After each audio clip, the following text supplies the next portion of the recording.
Fancy Milk is back with us now, and I've got to tell you, it smells amazing right here. We are talking about different things you can send to your students who are away at college, your children, and care packages, and you had some great ideas for us before. Well, what do we have now? Some delicious looking goodies over here. Yeah. So my daughter and her friends gave me those ideas earlier for the different themes of care packages, but the overwhelming consensus was that home-baked stuff is really appreciated. I bet. It shows the effort, and it's something they're not really going to get away at school. Right. So when you are packing food up like this to send to your kid in college, I really like these containers, like the Ziploc, the Gladware, that kind of stuff, because it seals really tight, it's sturdy, and so it's really easy to stack up in a box. And your students can reuse it. And your students can reuse it. Yeah. It's pretty easy to recycle if they're not so inclined to reuse it. I would also recommend checking with your student about how mail delivery has been from their mailroom.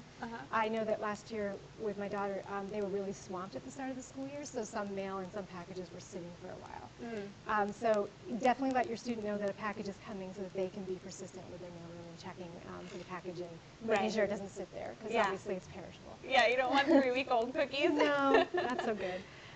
And just one more thing to keep in mind is the weather. I feel like last year at this time it was still pretty hot, so I was like, this is fudge, but I wouldn't have sent that last year because I feel like it would have gotten there in a bit of a mess with the heat. Yeah. So just making sure you're packing things that will be stable in whatever's going on. There was no AC in the dorms. Yeah. So not that it will last long anyway once it gets there, but just things to keep in mind when you're shipping. Great. Okay, well, let's talk about the fudge first then. Okay. Is that potato chips? Those are potato chips. Okay. It's a peanut butter and potato chip fudge. Okay. So we talked earlier about getting your salt and sugar in for those stressful times, and this is like all in one convenient package. Ooh, that looks good. Yeah. And you mentioned this is gluten-free? This is gluten-free. Okay, so how did you make this? Quick overview for us.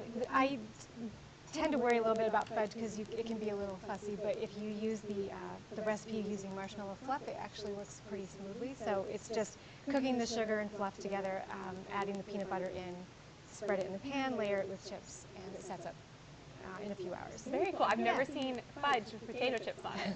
That's fantastic. That's great. It's a nice combination with the peanut butter.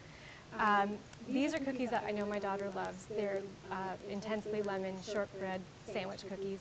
Ooh, little shortbread cookies that on their own are kind of plain, and then there's a frosting in the center of buttercream with a lot of lemon flavor.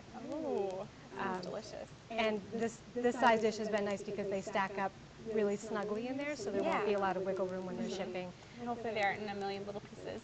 Right, you don't want that. And if you do have gaps that you can't conveniently fill with the baked good, you can stuff little pieces of like balled up wax paper or parchment paper. Yeah.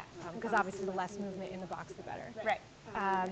And then these are the two snack mixes we showed earlier. Yeah, you want to recap what those are and how you made them? This is a spicy barbecue snack mix. It's made with Chex and butter and peanuts and pretzels, and it bakes up in the oven.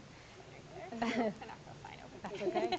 And then adding on spices like garlic powder, onion powder, chili powder. So it's got a lot of heat and salt, salty goodness. And this is a sweet tooth snack mix. This one's nice and colorful. Yeah, I threw some sprinkles in there for the color. And it's Chex tossed with sugar and cinnamon. It goes in the oven and bakes. And then pretzels and almonds and a whole lot of chocolate. Yum. Yeah. And then this last thing over here is a molasses cookie that is dipped in chocolate with bits of candied ginger stuck onto it. I was wondering if that was ginger on there. And these stacked up pretty nicely. I was able to sort of layer them so that they fit really snugly in there. And so there are some gaps in these dishes that you would probably want to fill in just to keep them snug. Well, great. Well, thank you so much for showing us all these great ideas. Again, her website is hungryenoughtoeat6.com, and we'll post a link on our website, mychamplainvalley.com. Great ideas for some unique, fun treats to send to your kids while they're away at college.